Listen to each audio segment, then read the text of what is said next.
Hey guys, I am KD and you are watching KD study point. आज की इस video में हम टीचिंग एप्टीट्यूड यानी कि शिक्षण अभिरुचि का पेपर हल करेंगे। 50 क्वेश्चंस है और ये आज ही संपन्न हुआ था बीएड एंट्रेंस एग्जाम का। आने वाले डीएलएड बीएड हर प्रकार के टीचिंग एग्जाम्स जहां पर भी शिक्षण अभिरुचि अध्यापन योग्यता टीचिंग एप्टीट्यूड पूछा जाता है, आप सभी के लिए बेनिफिशियल रहेगा। वीडियो को पूरा जरूर देखिएगा। जिन्होंने ये पेपर दिया है वो अपने आंसर्स मिला सकते हैं, सटीक आंसर्स। बाकी अन्य प्लेलिस्ट आपको चैनल पर मिल जाएंगी। चलिए शुरू करते हैं बिना किसी देरी के। पहला क्वेश्चन है, what is the main objective of teaching, यानी कि अध्यापन का मुख्य उद्देश्य क्या है। देखिए, टू गिव इंफॉर्मेशन, यानी कि इंफॉर्मेशन देना सारी चीजें हैं। सबसे एप्ट की बात मैं हर बार करता हूँ ना, जब भी टीचिंग एप्टीट्यूड का कोई क्वेश्चन हो तो सबसे अच्छा आंसर जो 4 ऑप्शंस में से हो, to maintain discipline, to develop reasoning power, to help student pass the exam. देखिए, सारी चीजें टीचर का फर्ज है, लेकिन जो सबसे एप्ट हो जाएगा ऑप्शन सी, तर्क शक्ति का विकास करना, यानी कि तर्क शक्ति विकसित करना, ये हमारा उद्देश्य होना चाहिए इन सभी में से। ठीक, ताकि वो जहां भी जाए तो तर्क के आधार पर बात कर सके, एक रीजनिंग एबिलिटी उसके अंदर डेवलप हो। ठीक, next question, what is the most important unit of teaching, यानी कि जो टीचिंग की महत्वपूर्ण इकाई कौन सी है। ठीक, कौन है, तो स्टूडेंट इसका सही उत्तर हो जाएगा, क्योंकि मैंने आपको हर बार बताया था जब भी पीवाईक्यूज हमने हल करे थे कि जब भी टीचिंग एप्टीट्यूड आए या टीचिंग लर्निंग प्रोसेस आई, उसमें सबसे जो मेन एक हीरोइक या सेंटर पोजीशन पर रहता है वो कौन रहता है, स्टूडेंट। उसी के इर्द गिर्द हमें सारी चीजें डेवलप करनी है। हमारी टीचिंग लर्निंग प्रोसेस, हमारा जो करिकुलम, हम जो पढ़ाएं छात्र के नीड के अकॉर्डिंग, उसके इंटरेस्ट के अकॉर्डिंग, एस्पिरेशन, सारी चीजें उसी से रिलेटेड हैं। तो ऑप्शन बी हो जाएगा। ठीक, next question, what is the main objective of classroom management, यानी कि जो कक्षा प्रबंधन है, क्लासरूम मैनेजमेंट, उसका महत्वपूर्ण उद्देश्य क्या है। टू मेंटेन डिसिप्लिन, बिल्कुल ये भी है। टू फोकस स्टूडेंट अटेंशन, यानी कि छात्रों का ध्यान केंद्रित करना, ये भी है। टू मैनेज रिसोर्सेज, ये भी है। To create a conducive learning environment, यानी कि जो आपका सीखने के वातावरण को अनुकूल बनाना, ऑप्शन डी बिल्कुल सही उत्तर हो जाएगा। ठीक है, जो भी रिसोर्सेस हैं, सारी चीजें हैं, हमको एक सीखने का वातावरण, सीखने के वातावरण के अनुकूल सारी चीजें बनाना, ऑप्शन डी हो जाएगा। जिन्होंने भी ये क्वेश्चन सही किया है, ये ऑप्शन लगाया है, तो उनका आंसर सही होगा। अगला question, the fundamental element of teaching learning process, यानी कि शिक्षण अध्यापन शिक्षण प्रक्रिया का जो मूलभूत तत्व है वो क्या है, teacher student interaction, option A बिल्कुल सही उत्तर हो जाएगा। बाकी अन्य क्या है, सब्स्टिट्यूट्स हैं, यानी कि अलग पार्ट्स हैं, सेकेंडरी चीजें हैं, लेकिन जो प्राइमरी होना चाहिए जो शिक्षक छात्र की अंतःक्रिया। ठीक, next question, what is the basic requirement to become a teacher, teacher बनने के लिए आधारभूत आवश्यकता क्या है। तो मेन सबसे आधारभूत की बात कही गई है, यानी कि आधारभूत, तो ये हो जाएगा नॉलेज ऑफ द सब्जेक्ट, यानी कि सबसे पहले हमें विषय वस्तु का ज्ञान होना चाहिए, उसके बाद सारी चीजें हम सीखेंगे या डेवलप कर सकते हैं। जेन्युइन इंटरेस्ट इन टीचिंग, ये भी होना चाहिए, शिक्षण में वास्तविक रुचि, और फिर कॉन्फिडेंस अबाउट हैंडलिंग। ठीक, option A genuine interest in teaching, इसका आंसर मुझे ए भी सही लग रहा है। ठीक है, तो ए और डी, यानी कि ए शिक्षण में सबसे वास्तविक रुचि हमारी होनी चाहिए, तभी भले हमें नॉलेज बहुत ज्यादा हो किसी भी चीज का ना, नॉलेज अगर बहुत ज्यादा हो, विषय वस्तु का ज्ञान हो, तो जब तक रुचि नहीं होगी तो हम उस चीज की और डिवोटेड होकर नहीं पढ़ाएंगे। तो ऑप्शन ए इसका थोड़ा सा करेक्ट कर लेते हैं, ऑप्शन ए इसका राइट आंसर होगा। ठीक है, क्योंकि इसने क्या कहा है, बेसिक रिक्वायरमेंट, तो बेसिक रिक्वायरमेंट है हमारा इंटरेस्ट होना चाहिए ना, genuine interest in teaching. Next, which is the most desired skill in a teacher, वांछित कौशल कौन सा होना चाहिए, शिक्षक द्वारा कही गई बात का छात्र की समझ में आना। ठीक, निर्धारित पाठ्यक्रम का पूरा करना, शिक्षण के समय छात्र को मानसिक रूप से तनाव मुक्त रखना, कक्षा की गतिविधियों के बारे में उच्च अधिकारियों को सूचित करना। तो ऑप्शन ए है, ठीक है, शिक्षक द्वारा जो कही गई बातें हैं उनको छात्रों की समझ में आना चाहिए। यानी कि मैं जो चीज एक्सप्लेन कर रहा हूं अभी, आपको अगर समझ में आएगा तो ये इसका मतलब क्या है, जो हमारी टीचिंग लर्निंग प्रोसेस है वो ठीक चल रही है। अगर आपको समझ में ही नहीं आया तो फिर इसका कोई मतलब नहीं। तो सेम चीज। Next, which of the following represents teaching eight authoritarian level, यानी कि जिसको सत्तावादी शिक्षण कहते हैं, तो वो टीचर सेंटर्ड हो जाएगा। यानी कि अगर शिक्षक केंद्रित शिक्षा होगी तो शिक्षक का मन जब चाहे जो चाहे वो पढ़ा सकता है, जब मन न करे नहीं पढ़ाएगा। तो ये एक तरीके से क्या हो जाएगा, सत्तावादी। बच्चों को बोलने का, क्वेश्चन पूछने का अगर विकल्प ही न दिया जाए तो ये भी उसका एक ऑटोक्रेटिक टाइप हो जाएगा। तो ऑप्शन ए हो जाएगा अकॉर्डिंग टू क्वेश्चन। डेमोक्रेटिक में क्या होगा, जिसमें बच्चे भी प्रतिभाग कर पाए। A successful teacher is one who, कौन है सफल शिक्षक, वही होता है जो अपने विषय को अच्छी तरह जानता है, अब जिसकी कक्षा का परिणाम 100% आता है, जो छात्रों के लिए अभिगम्य हो और जिसके लेख प्रतिष्ठित पत्रिकाओं में प्रकाशित होते हो। देखिए ए बी डी भी सही है कि आप सारी चीजें करते हो तो आप हो सकते हो कि अच्छे इंसान हो, लेकिन आप अच्छे टीचर कब कहलाओगे, who is accessible to student, यानी कि जो छात्रों के लिए अभिगम्य हो। छात्र अपनी जो बातें हैं आपसे खुल के शेयर कर पाए, जो भी उनके जीवन में सीखने में कठिनाई आती है वो आपसे शेयर कर पाए, वो आपको एक्सेस कर पाए। ठीक है, ये सबसे महत्वपूर्ण होता है। तो अगर आपने ये कमा लिया तो आप एक अच्छे शिक्षक हैं। When was NCERT established? ये तो मैंने बार बार रटा रखा है, 1961। ठीक, तो ये आपका सही उत्तर होना चाहिए, सितंबर। छात्र केंद्रित शिक्षा का अर्थ, यानी कि स्टूडेंट सेंटर्ड एजुकेशन मीन्स, हम जब भी टीचिंग एप्टीट्यूड या शिक्षा की बात करते हैं तो बार बार रखते हैं कि टीचर स्टूडेंट सेंटर्ड या चाइल्ड सेंटर्ड एजुकेशन। आखिर ये होती क्या है, education like by student, education preferred by both student and teachers, education suited to the needs and aspirations of student, education considered meaningful and desirable by those who concerned with the development of student। Option C बिल्कुल सही उत्तर हो जाएगा, यानी कि शिक्षकों की आवश्यकताओं आकांक्षाओं के अनुकूल शिक्षा। मैंने आपको हर बार बोला है ना, जो स्टूडेंट सेंटर्ड का मतलब ही यही है कि बच्चों को क्या आवश्यकता है अभी और उनकी आकांक्षाएं क्या है उस समय, तो उसके अनुकूल शिक्षा हो तो वो स्टूडेंट सेंटर्ड या चाइल्ड सेंटर्ड शिक्षा कहलाएगी। CAI, देखिए जो मैंने आपको PYQ कराए थे, मैंने बोला था कि ऐसे क्वेश्चन आएंगे, वही क्वेश्चन आ गया। अभी ऊपर में बहुत सारे क्वेश्चन सारे रिपीट ही हो रखे हैं, बट ये मैं एक स्पेशली बता रहा हूँ। ठीक, CAI is the abbreviation of which of the following, उसमें ये बोला गया था कि CAI या कंप्यूटर असिस्टेड इंस्ट्रक्शन से कौन सी क्वालिटी या कौन सी शिक्षा नहीं होती है उसमें, जैसे कॉग्निटिव था, ठीक है, साइकोमोटर डोमेन था, अन्य डोमेन थे, तो उसमें मैंने डिटेल में एक्सप्लेन करा होगा, जिनने वो क्लास ली होगी या जो मेंबर थे उनको पता होगी। ठीक, ऑप्शन ए बिल्कुल सही उत्तर हो जाएगा, कंप्यूटर असिस्टेड इंस्ट्रक्शन, ये इसका सही उत्तर है।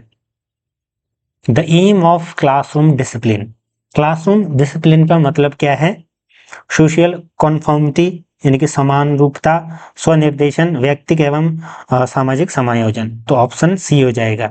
ठीक है, हमारा पर्सनल और सोशल एडजस्टमेंट, अब देखिए हमारा पर्सनल एडजस्टमेंट ये कह रहा है कि मुझे 10 बजे उठना चाहिए, ठीक, मुझे क्योंकि उसी समय नींद खुलती है, लेकिन आपको स्कूल 8 बजे जाना है तो आपको वो देखना है ना, सामाजिक समायोजन के तहत आपको 8 बजे तक वहां पर पहुंचना है। तो ये क्या होता है, क्लासरूम डिसिप्लिन में भी सेम इसी तरीके से वर्क करता है, पहला पीरियड दूसरा पीरियड, अन्य सारी चीजें कोरिलेट करती हैं, कोरिलेटेड होती है। Next, which of the following can we call a result of learning, intelligence, maturity, skill, memory. देखिए इंटेलिजेंस और जो मेमोरी है वो नॉलेज के पार्ट हैं, यानी कि बुद्धिमत्ता।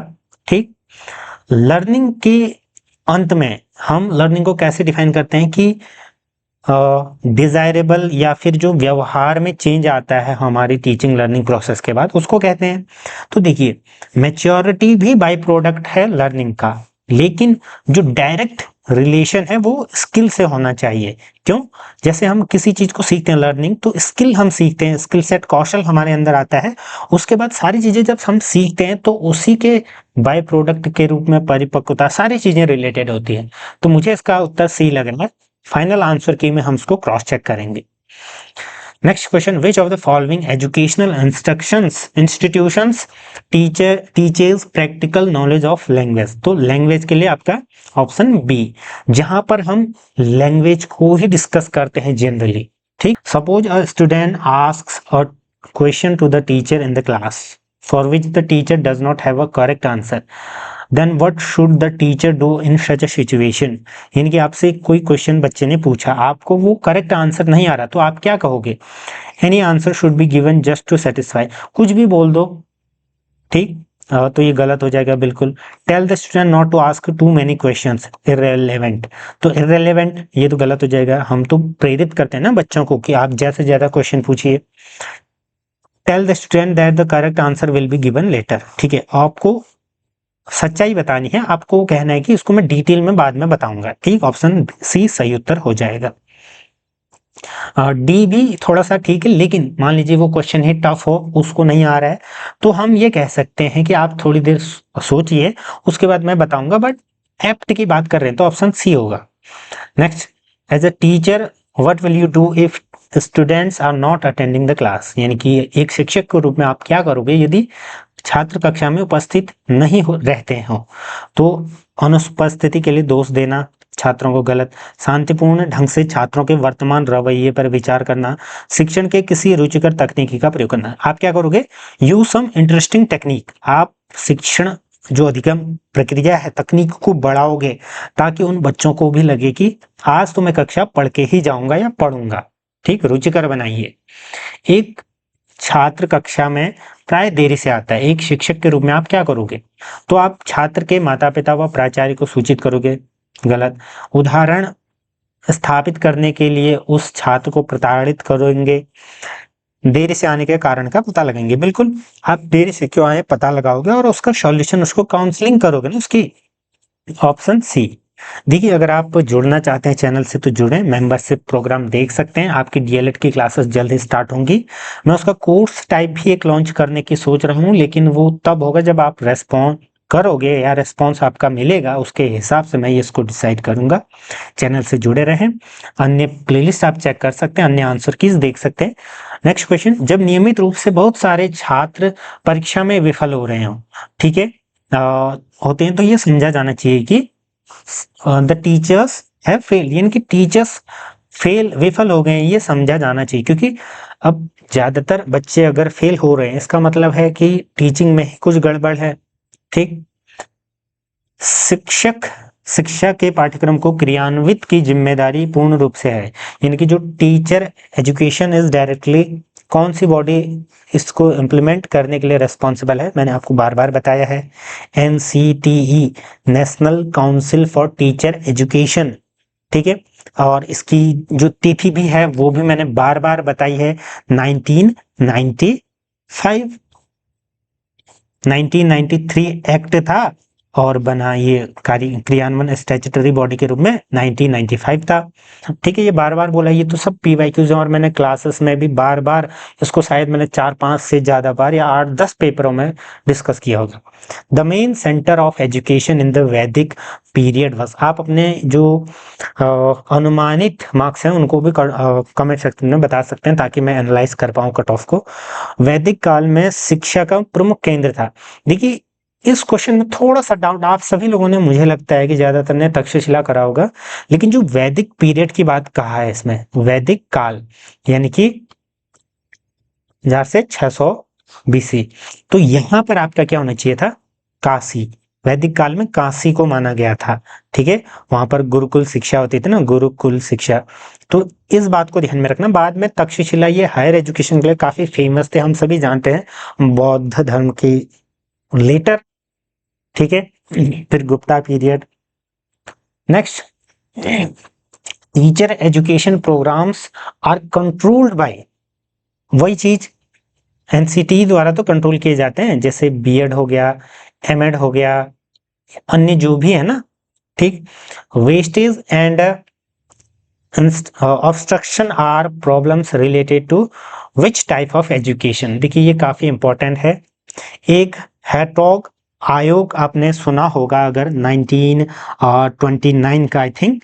ठीक है, तो इसमें क्या था देखिए, ये आपका है एलिमेंट्री एजुकेशन या प्राइमरी एजुकेशन से रिलेटेड है, यानी कि अपव्यय या अवरोध। ठीक है, कई जगह आपको वेस्टेज या स्टेग्नेशन करके भी देखने को मिलेगा। बेसिकली इसमें क्या था कि जैसे मान लीजिए आप छोटी कक्षा में पढ़ने के लिए ज्यादा साल लगा रहे हो, या अलग तरीके से ना वो जो एक इर्रेलेवेंसी आ रही थी, अनियमितता टाइप आ रही थी, उन समस्याओं से निपटने के लिए यहाँ पर बात की गई थी, और ये रिलेटेड है प्राइमरी एजुकेशन से। ऑपरेशन ब्लैक बोर्ड मैंने बार बार बताया, 1986 एनईपी, दूसरी एनईपी पहली 1968 में आई थी, उसी से संबंधित थी, तो 1987 ऑपरेशन ब्लैक बोर्ड। ठीक है, 2 large rooms, black board, map, chart, all of the above सही उत्तर हो जाएगा। नेक्स्ट क्वेश्चन, बौद्धिक कौशल, ठीक है, intellectual skills are reflected by which domain. मैंने पूरा बताया था ना, कॉग्निटिव इमोशनल में क्या होता है, तो कॉग्निटिव में नॉलेज मेन, फिर उसके बाद इमोशनल फंक्शनल। ठीक है, तो बौद्धिक किस ज्ञान क्षेत्र के प्रतिबिंब होते हैं, तो संज्ञानात्मक या कॉग्निटिव, ऑप्शन ए बिल्कुल सही उत्तर हो जाएगा। ठीक, next question, which of the following is a false statement. कौन सा असत्य कथन है। शिक्षा और शिक्षण एक ही अवधारणा है, बिल्कुल गलत हो जाएगा। एजुकेशन और टीचिंग डिफरेंट टर्म है। आप डीएलएड और बीएड जब कोर्स करने जाओगे तो पहले ही सेमेस्टर में पूरा डिटेल में पढ़ लोगे। देयर इज डिफरेंस बिटवीन, बिल्कुल सही डिफरेंस है। तो ये बी सी डी तो सही है, लेकिन ए असत्य है, तो हमारा उत्तर क्या हो जाएगा, ऑप्शन ए। असत्य पूछा गया था ना। Universalization of primary education means, NEP 20 में ये कहा गया है ना, उसका मतलब क्या है, सार्वभौमिकता का। ठीक है, सार्वभौमिकता यानी कि यूनिवर्सलाइजेशन, इसका मतलब है यूनिवर्सलाइजेशन ऑफ प्रोविजंस, प्रावधानों, नामांकन और स्थायित्व। तो उपरोक्त सभी, ठीक, कि आप किस एज में कहां पर एडमिशन ले सकते हैं, वो सारी चीजें इसमें क्राइटेरियन दिए गए हैं ना, वही चीज। What is important for a teacher is, एक शिक्षक के लिए क्या महत्वपूर्ण है। शिक्षण अधिगम प्रक्रिया की प्रभावशीलता, कौशलों का विकास करना, शैक्षिक उद्देश्यों की प्राप्ति। देखिए option A B C D सारे सही हैं, कि आपको इफेक्टिवनेस भी देखनी है, टीचिंग लर्निंग प्रोसेस की डेवलपमेंट ऑफ स्किल्स, तो ऑप्शन डी हो जाएगा। ठीक, सर्व शिक्षा अभियान का निर्धारण कब हुआ था। देखिए क्वेश्चन ये पता नहीं अटपटे से पूछे गए हैं। देखिए यहाँ पर ऑप्शंस उस हिसाब से दिए गए नहीं है। ठीक है, 2001 2 तो हमने बार बार पढ़ा है, यहाँ पर ऑप्शंस में वो है ही नहीं। ठीक है, कब ये डिसाइड हुआ था ये पूछा गया है, तो 2000 एक्ट लग रहा है, लेकिन एक सर्व शिक्षा अभियान 2004 करके भी है, तो इसको हम फाइनल आंसर की में हम क्रॉस चेक करेंगे।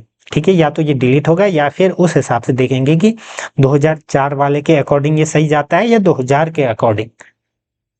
Next question, according to you how should discipline be maintained in school, यानी कि अनुशासन किस प्रकार से बनाया जाना चाहिए। दंड देकर, ये तो मैंने बार बार बताया है, जिम्मेदारी देकर। आप कक्षा में एक शिक्षक के तौर पर छात्रों को प्रेरित कर सकते हैं, कैसे, निर्देशन से, श्यामपट्ट के प्रयोग से, दृष्टांत से, एग्जाम्पल से, पार्टिसिपेशन से। तो 1 2 3 4 ऑल ऑफ द अबव होने चाहिए। ठीक, राष्ट्रीय स्तर पर शिक्षा का प्रबंधन किसके द्वारा किया जाता है। ये एक ही टाइप के क्वेश्चन पता नहीं बार बार पूछे गए हैं, एनसीटी। ठीक, periodic tests should be given to students to inform student progress to their guardian. ठीक, नियमों के अनुसार पाठ्यक्रम पूरा किया जा सके, छात्रों को परीक्षाओं के लिए तैयार करना, परिणामों से प्राप्त फीडबैक। देखिए सारी चीजें हैं, लेकिन take corrective measures on the basis of feedback from the result, यानी कि जो रिजल्ट आ रहे हैं, परिणाम आ रहे हैं, उसके आधार पर हम क्या करेंगे, फीडबैक के आधार पर सुधारात्मक करेक्टिव मेजर्स हम अपनाएंगे ना, उनको दोबारा से पढ़ाएंगे या जो भी चीजें होंगी। लड़कियों की शिक्षा को प्राथमिकता दी जानी चाहिए, यानी कि जो प्राथमिकता है लड़कियों की शिक्षा को दी जानी चाहिए, वो क्यों, लड़कियां लड़कों से बुद्धिमान होती हैं, लड़कियों की संख्या लड़कों से कम होती है, अतीत में लड़कियों के साथ, ये तो फिर रिवेंज हो गया। ठीक है, कि पहले ऐसा होता था, अब हम ये करेंगे। जनरली थोड़ा बहुत ये भी होता है, आप सभी लोगों को अग्री करना चाहिए, लेकिन इसका उत्तर होगा लड़कियां सामाजिक परिवर्तन का नेतृत्व कर सकती हैं। देखिए 1 से मिलकर 11 होते हैं, कहने का मतलब आधे से ज्यादा इसमें देखिए टोटल पॉपुलेशन में आधे लड़कियां, अगर उनको भी समान अवसर मिलेंगे तो जो लड़कियां लड़के यानी कि मेल फीमेल दोनों मिलकर के समाज को आगे बढ़ाएंगे ना, परिवर्तन का नेतृत्व करेंगे। नेक्स्ट, इंक्लूसिव एजुकेशन मैंने डिटेल में बताया है, आप थर्ड फोर्थ सेमेस्टर में बीएड में पढ़ोगे।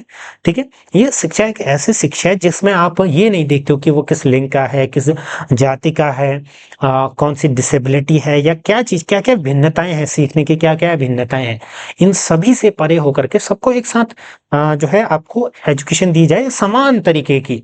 तो high quality of teaching learning, high quality of text book, ठीक है, शिक्षकों के दृष्टिकोण में परिवर्तन या सामुदायिक सहयोग।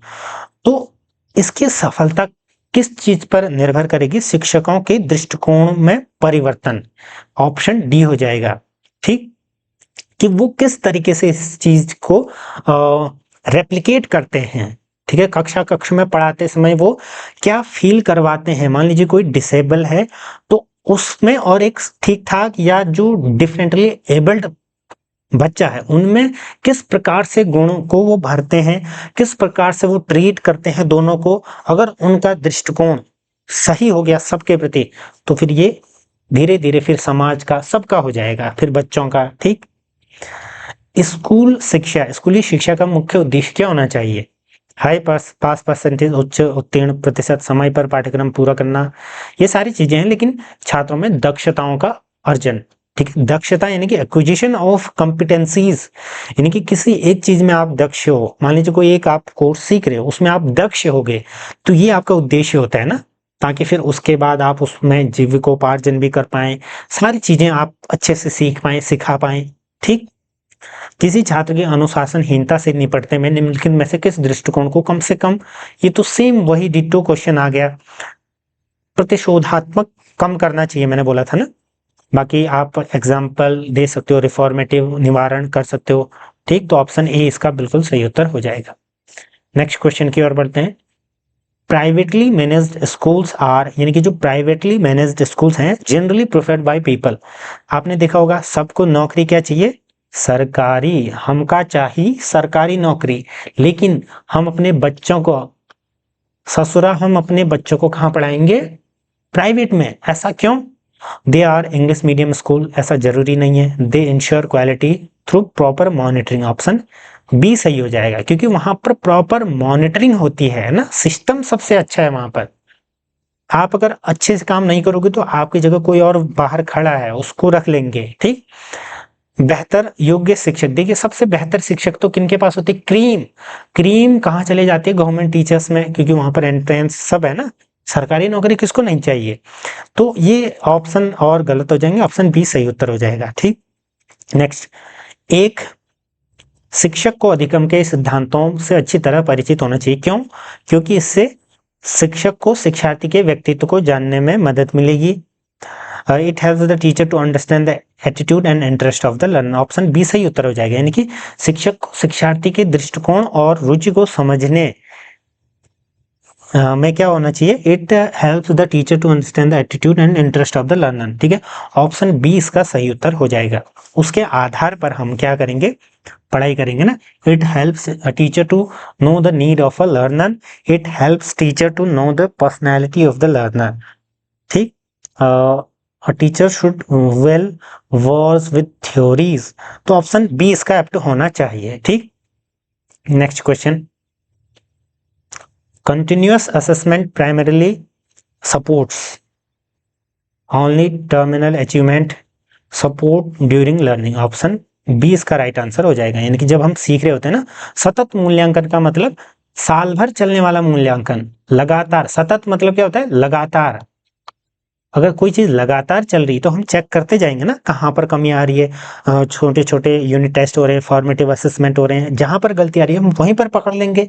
अगर लास्ट में एग्जाम होगा तो हम पता नहीं कर पाएंगे ना कि कहाँ पर क्या गलतियां क्या थी। तो सपोर्ट ड्यूरिंग लर्निंग, CCE मैंने पूरा पढ़ा रखा था।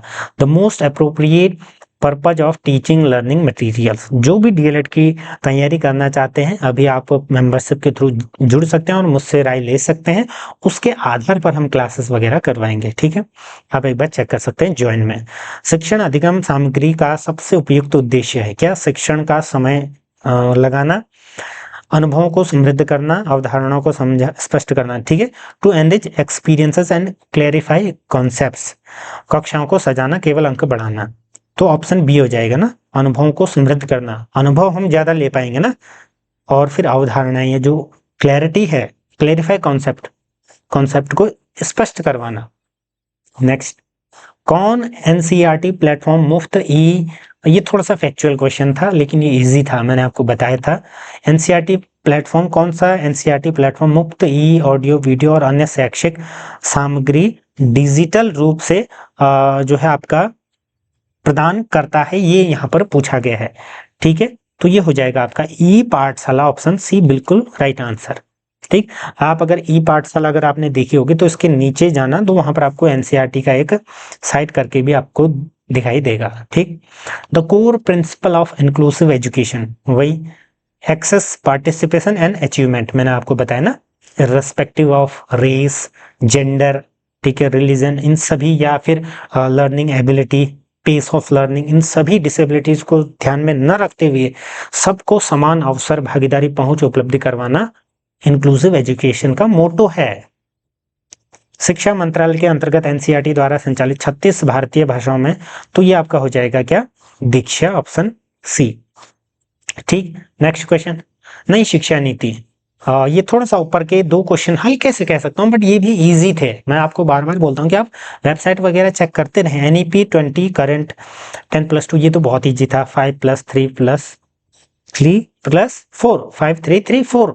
Next, according to National Education Policy 2020, which institution has to be established for holistic development of higher education? मैंने आपको बताया था कि जो यूजीसी की तर्ज पर ही एक बनाया जाएगा, HECI, ठीक है, higher education commission of India करके। तो ऑप्शन 20 का राइट आंसर हो जाएगा। यदि कोई छात्र किसी परीक्षा में 2 बार बैठता है तो उसको कहते हैं टेस्ट रिटेस्ट, ऑप्शन सी। ये थोड़ा सा नया टॉपिक था आप सभी लोगों के लिए, ये मैं भी मानता हूँ। निम्नलिखित में से कौन सा अधिक संवादात्मक और चाइल्ड सेंटर्ड है?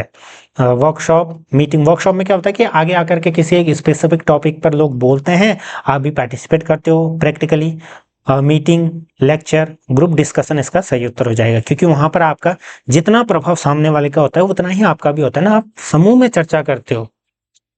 बाल केंद्रित यही है। इग्नू की स्थापना बार बार बोला था मैंने 1985। अब ये भी अगर आपने गलत करा होगा तो फिर मैं क्या ही बोलूं, ठीक है, क्योंकि मैंने बहुत सारे पीवाईक्यूज में इसको डिटेल में बताया था। ये हमारा आज का पेपर सॉल्व हो गया। बाकी अन्य पार्ट्स भी आपको चैनल पर मिल जाएंगे, जाकर उनको देखिए, जुड़े रहे। अगर आपको ये वीडियो अच्छी लगती है तो अन्य भी देख सकते हैं। धन्यवाद।